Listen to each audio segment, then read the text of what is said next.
வணக்கம். சற்று முன் கிடைக்கப்பெற்ற மிக மிக முக்கியமான செய்தி ஒன்று வெளியாகி உள்ளது. திமுகவுடன் கூட்டணியில் இருக்கின்ற 10ற்கு மேற்பட்ட கூட்டணி கட்சிகள் 2026 சட்டசபை கூட்டணி தொடராது என்ற தகவல் சமூக வலைதளங்களில் வைரலாக பரவி வருகிறது.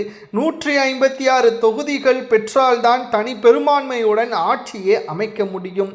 ஆனால் தற்பொழுது இருக்கக்கூடிய கள நிலவரப்படி நன்றாக கூட்டணி கட்சிகளுக்கு தெரிந்துவிட்டது திமுக 156 தொகுதிகளுக்கு மேல் வெற்றி அடையாது என்று.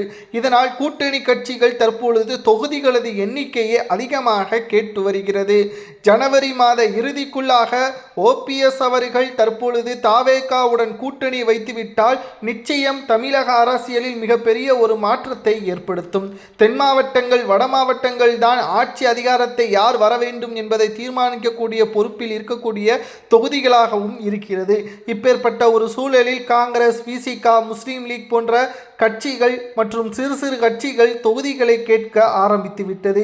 காங்கிரஸோ சுமார் 60 தொகுதிகள் வரை கேட்க ஆரம்பித்து விட்டதன் காரணமாக என்ன செய்வதென்று தெரியாமல் ஸ்டாலின் அவர்கள் அதிர்ச்சி அடைந்துள்ளார். ஆனால் உதயநிதியோ காங்கிரசின் ஆதரவு இல்லாமலே எங்களால் வெற்றியடைய முடியும் என்று மக்களவை தேர்தலுக்கு பிறகு தெரிவித்ததும் குறிப்பிடத்தக்கது. தற்பொழுது காங்கிரசிற்கும் திமுகவிற்கும் மறைமுகமான பிரச்சனைகள் இருப்பதையும் நம்மால் புரிந்து கொள்ள முடிகிறது. கடும் நெருக்கடியில் ஸ்டாலின் அவர்கள் இருக்கிறார். கூட்டணி கட்சிகள் உதவி இல்லாமல் திமுக அரியணையில் ஏறுவது கடினம். ஒன்றை மட்டும் நன்றாக புரிந்து கொள்ள வேண்டும்.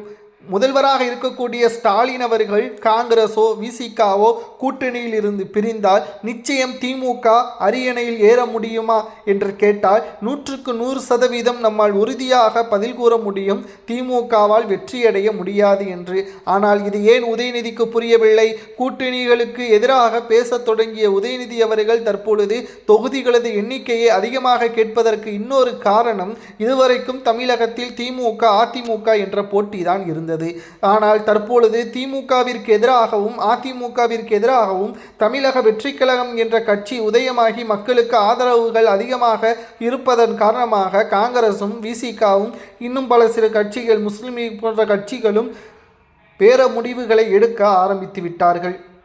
இதனால் கடும் நெருக்கடியில் இருக்கக்கூடிய ஸ்டாலின் அவர்கள் ஒன்று கூட்டணியிலிருந்து வெளியேறுபவர்களுக்கு அனுமதி வழங்க வேண்டும், இல்லை என்றால் அவர்கள் கேட்கின்ற தொகுதிகளை பாரபட்சம் இல்லாமல் கொடுக்க வேண்டும். அப்படி கொடுக்குமேயானால் நிச்சயம் தனி பெரும்பான்மையை திமுக இழக்க நேரிடும். இதனால் கூட்டாட்சி என்ற முறை தமிழ்நாட்டில் முதல் முறையாக திமுக அதிமுக ஆட்சியில் நடைபெறக்கூடிய ஒரு சூழலும் ஏற்படும். இது பற்றி உங்களது கருத்துக்களை கமெண்ட் வாயிலாக கூறுங்கள்.